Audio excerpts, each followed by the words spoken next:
Bonjour, on me propose aujourd'hui deux exercices extraits d'examen de baccalauréat, section technique. Le premier exercice, c'est l'exercice numéro 1, géométrie et complexe géométrie de bac 2014. L'exercice numéro 2 sera extrait d'examen 2015, section technique, analyse. Alors, je me présente, Adel Ouannes. Alors, révision, comme on a dit, c'est une révision de maths baccalauréat. Le professeur Adel Ouannes, encadré par mon inspecteur Ahmad Chrir.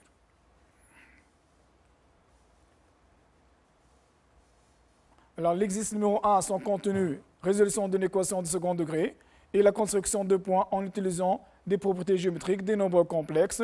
L'énoncé, la première partie, comme vous voyez, c'est la résolution, le but de la résolution d'équations de deuxième degré en utilisant les formules, bien sûr. Alors, première question, on vous donne une équation de deuxième degré.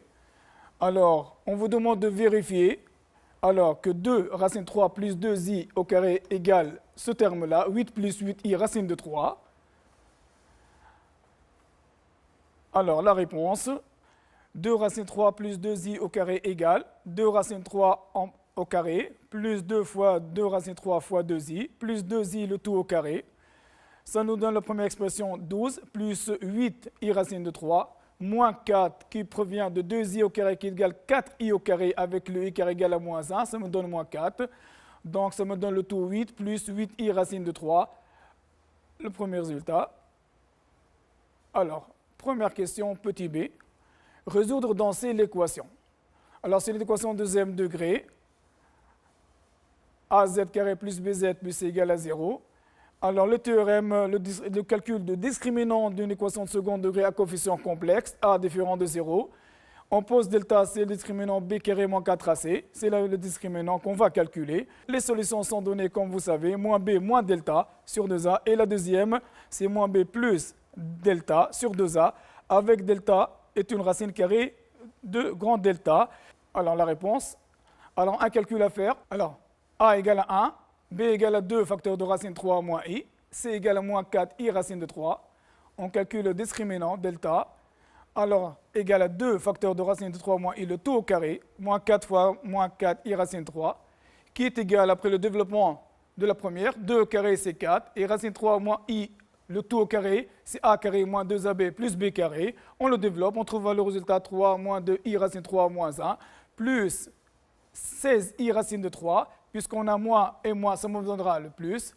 Alors, après le calcul développement, 4 fois 3, ça vous donnera 12, et 4 fois 2i racine de 3, ça vous donnera 8i racine de 3, moins 4, plus 16i racine de 3, d'où une racine de delta, et 2 racine 3 plus 2i. Si on revenant à la première question, on a calculé dans la première question, petit a, c'est que le terme 2 racine 3 plus 2i au carré est égal à 8 plus 8i racine 3, d'où delta. La première, z1, alors moins 2, facteur de racine de 3, moins i, c'est-à-dire moins b. Alors moins delta, 2 racine de 3 plus 2i entre parenthèses. Et la deuxième solution, moins 2, facteur de racine 3, moins i, plus 2 entre parenthèses, racine 3 plus 2i. Alors, remarque, en enlevant la parenthèse avec ce moins, on changera le signe dans la parenthèse de moins de 2 racine 3 plus 2i. N'oubliez pas ça, faites attention à cette erreur-là. Alors, vous trouverez la première solution de racine de 3 et la deuxième solution de i.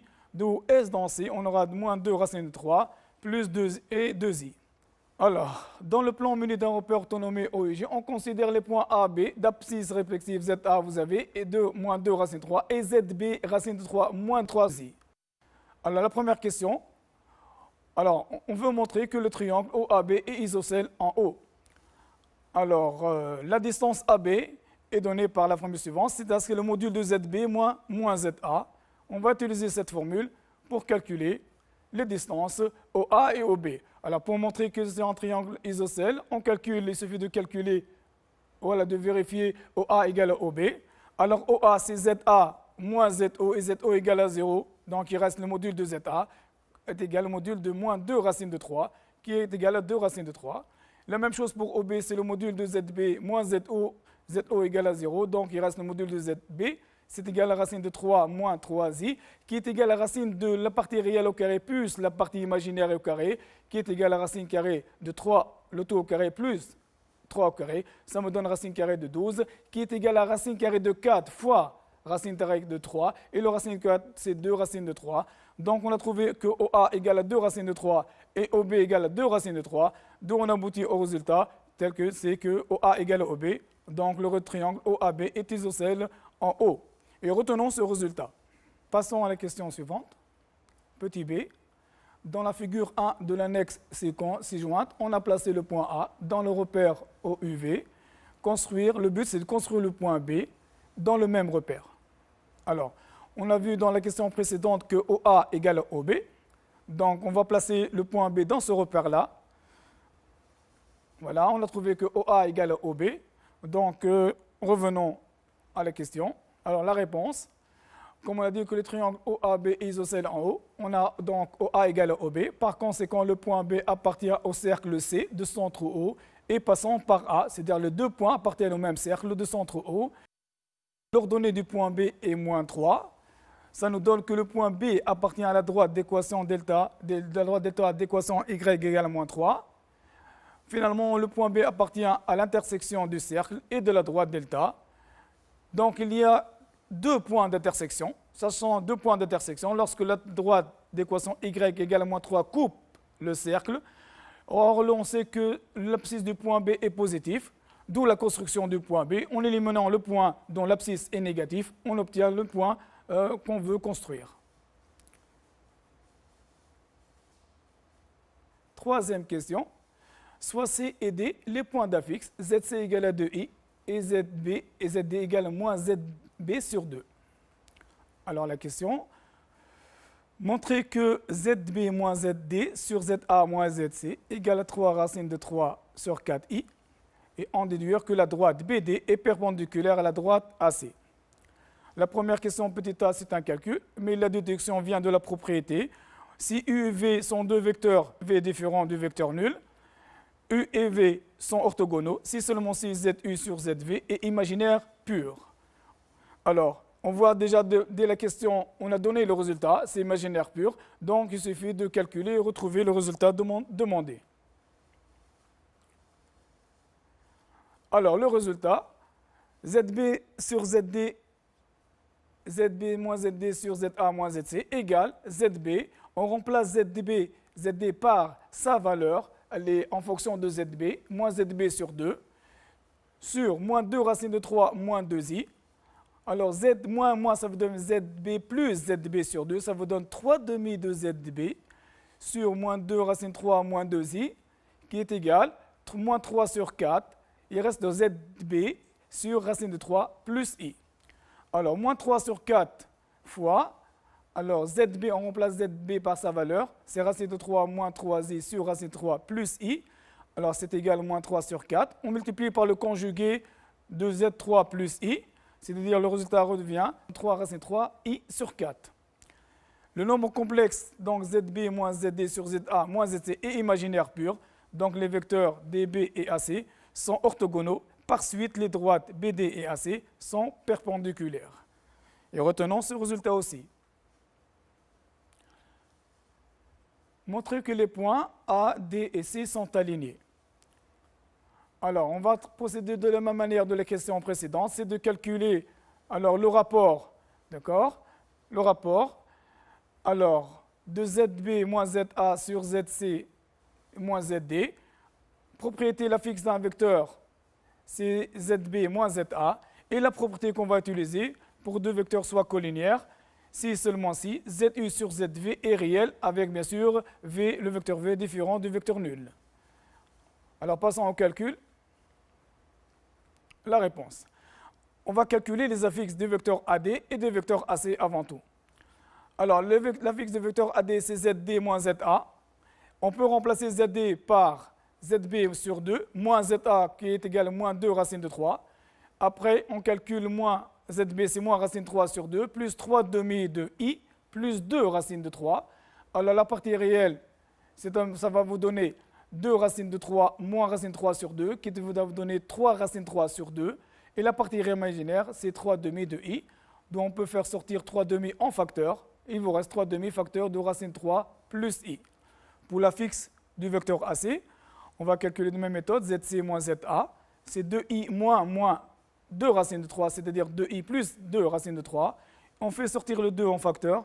Alors, il me restera 2 facteurs de racine de 3 plus i. Donc, dans la fixe de AD et la fixe de AC, on constate bien, on verra qu'on a le même terme à peu près, c'est-à-dire racine 3 plus i et racine 3 plus i. Alors, en effectuant la division de la fixe de AD sur la fixe de AC, on trouve la fixe de AD, c'est 3 demi de racine 3 plus i, sur 2 facteurs de racine 3 plus i. Par simplification, il me reste 3 sur 4. Donc, 3 sur 4. Donc, la fixe de AD sur la fixe de AC est un réel, d'où les vecteurs AC et AD sont collinéaires et par conséquent, les points A, D, C sont alignés. Et retenons aussi ce résultat. Placer le point C et construire le point D dans le repère OUV. Alors, on place le point C dans le plan du repère OUV. Là, on a dit que les points A et C et D sont alignés, d'où le point D appartient à la droite AC. Donc, on sait que le point D appartient à la droite AC, comme vous voyez dans la figure. On sait déjà que les droites BD et AC sont perpendiculaires. Donc, la droite BC et AD sont perpendiculaires. Ainsi, D est l'intersection de la droite AC et la perpendiculaire à AC passant par B. D'où la construction du point D. Alors, passons au deuxième exercice. C'est un exercice d'analyse extrait de bac, d'examen de bac 2014, session principale, section technique. Le contenu, alors on aura une lecture graphique, l'étude de fonction, construction de la courbe et un calcul d'air. Alors, soit f, la fonction définie sur 0 plus l'infini par f de x égale x, facteur de 1 moins log du x au carré plus 1, c'est x positif. Et l'image de 0, f de 0 égale à 1. Donc la première partie, c'est un calcul de limite et l'interprétation graphique de limite. Troisième question. Voilà, c'est un calcul, c'est de déterminer le signe de la dérivée graphiquement, lecture graphique, et un calcul d'air. Alors, soit f, la fonction définie sur 0 plus l'infini par f de x égale x, facteur de 1 moins log de x le tout au carré plus 1, c'est x positif. Et l'image de 0, f de 0 égale à 1. Et C est la courbe représentative dans un repère orthonomé de la courbe, c'est la courbe de f. Première question, calcul de limite. On vous demande de calculer la limite de f en plus l'infini et la limite de f de x sur x lorsque x tend vers plus l'infini et interpréter graphiquement le résultat. Alors, la limite en plus l'infini de ln de x égale à plus l'infini, et soit f une fonction en démettant à l'infini une limite infinie et c'est sa courbe représentative. Si la limite de f de x sur x en plus l'infini ou bien en moins l'infini égale infini ou plus l'infini, alors on dit que ce sera une branche parabolique de direction celle de l'axe des ordonnées, ce qu'on va faire dans notre calcul. Alors on passe à la limite de f de x sur x quand x tend vers plus l'infini. C'est égal limite, on remplace f de x par son expression bien sûr lorsque x tend vers plus l'infini, c'est-à-dire la limite de x facteur de 1 moins log de x log carré sur x plus 1, égale, après simplification, alors c'est égal 1 limite de x facteur de 1 moins log de x au carré sur x plus 1 sur x. D'accord ? Alors, on peut simplifier la première expression par x. Il me restera la limite de 1 moins log de x le tout au carré plus 1 sur x quand x tend vers plus l'infini. Donc, il restera plus l'infini. D'où la courbe admet une branche parabolique de direction l'axe OJ. Deuxième question. En utilisant l'égalité, x log de x au carré égale racine de x log de x le tout carré, pour tout x appartenant à 0 plus l'infini, on vous demande de montrer que la limite de x log de x au carré, quand x tend vers 0 plus, égale à 0. Alors on va vous aider ici de passer à la deuxième expression, c'est-à-dire la limite de x log de x au carré. On va remplacer cette expression x log de x au carré par sa nouvelle expression, quand x tend vers 0 plus, c'est-à-dire par la limite de racine de x log de x le tout au carré. Alors, log de x égale log de x de racine de x au carré, car parce qu'on sait que log de racine carrée de x égale 1 demi de log de x.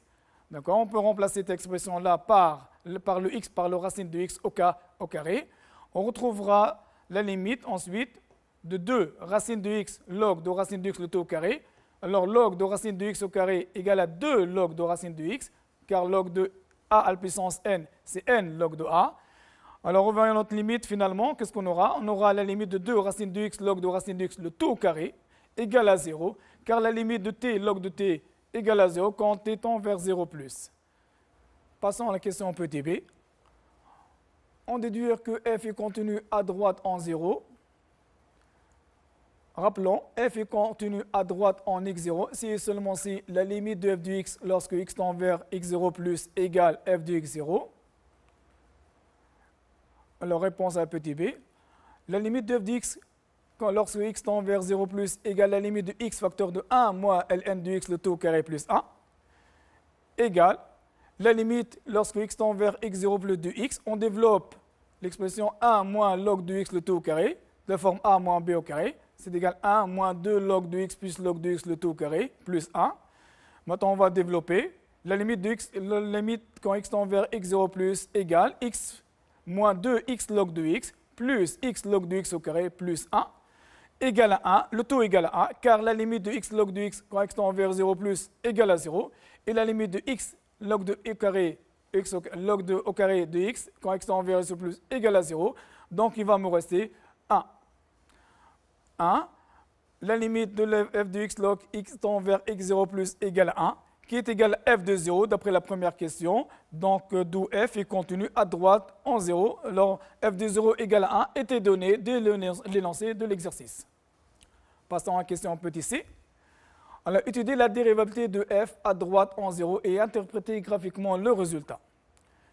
Alors, rappelons, si f est une fonction définie sur un domaine D et vérifions x0 pour tout x0 de D, si la limite de f de x moins f de x0 sur x moins x0, lors x tend vers x0 plus ou bien vers x0 moins égale plus ou moins à l'infini, alors f, on dit que n'est pas dérivable en x0 et sa courbe représentative possède une demi-tangente verticale au point d'abscisse m x0 f de x0.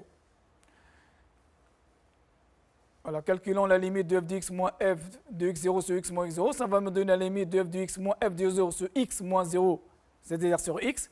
Donc, l'image de 0 égale à 1.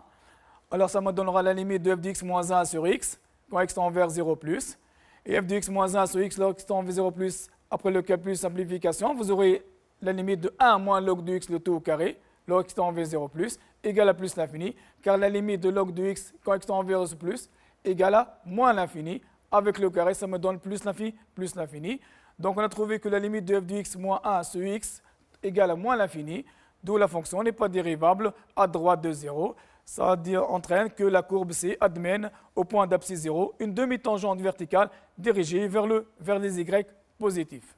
Troisièmement, alors dans la figure dans l'annexe, on a tracé la courbe, on a tracé dans le repère orthogonomie O et J, la courbe gamma de la fonction dérivée de f, la tangente à la courbe au point A, de coordonnées 1, 2. On sait que la courbe gamma coupe l'axe des abscisses au point d'abscisse 1 sur E et qu'elle admet au point B de coordonnées 1, moins 1 une tangente horizontale. Par lecture graphique, alors petit a, déterminer le signe de la dérivée sur 0 plus l'infini. Réponse. Le signe de la fonction dérivée est donné par la position de la courbe gamma par rapport à l'axe des abscisses. C'est-à-dire, si la courbe est située au-dessus de l'axe des abscisses, le signe sera positif. Et si elle est située en dessous de l'axe des abscisses, c'est que là, le signe est négatif. Alors, regardons la courbe. Qu'est-ce qu'on a? Alors, on a donné entre 0 et 1 sur E, on voit que la courbe est située au-dessus de l'axe des abscisses.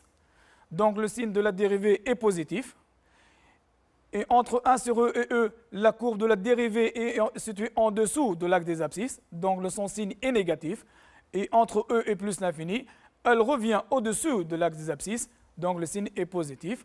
Donc, dans le tableau, complétons le tableau. Entre 0 et E, on a dit qu'elle est située au-dessus, donc le signe est positif. Elle s'annule en 1 sur E, puisqu'elle coupe l'axe des abscisses, c'est que la dérivée s'annule au point 1 sur E. Et entre 1 sur E et E, elle est située en dessous, donc le signe est négatif. On met ça dans le tableau. Et E s'annule la dérivée en E, parce que coupe l'axe des abscisses en E, donc s'annule en E, la dérivée. Et entre E et plus l'infini, la fonction était située au-dessus, c'est-à-dire elle est positive, donc on remplit le tableau. Voilà le tableau de la signe de la dérivée de la fonction f'. Petit b, tracer le tableau de variation de f. Réponse.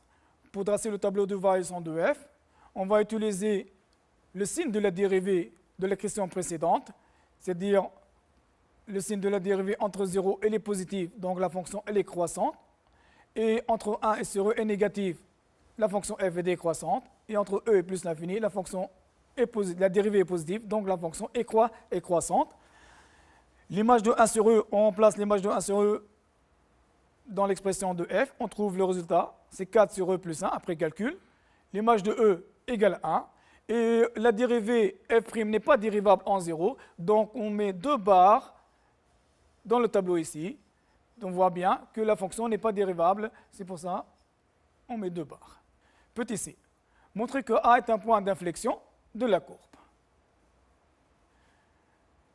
Théorème admis, soit f est une fonction 2 fois dérivable sur un intervalle ouvert contenant x0, si la dérivée seconde s'annule en changeant de signe en x0, alors le point x0 f de x0 est un point d'inflexion de la courbe représentative. Donc on doit étudier le signe de la dérivée seconde. Alors,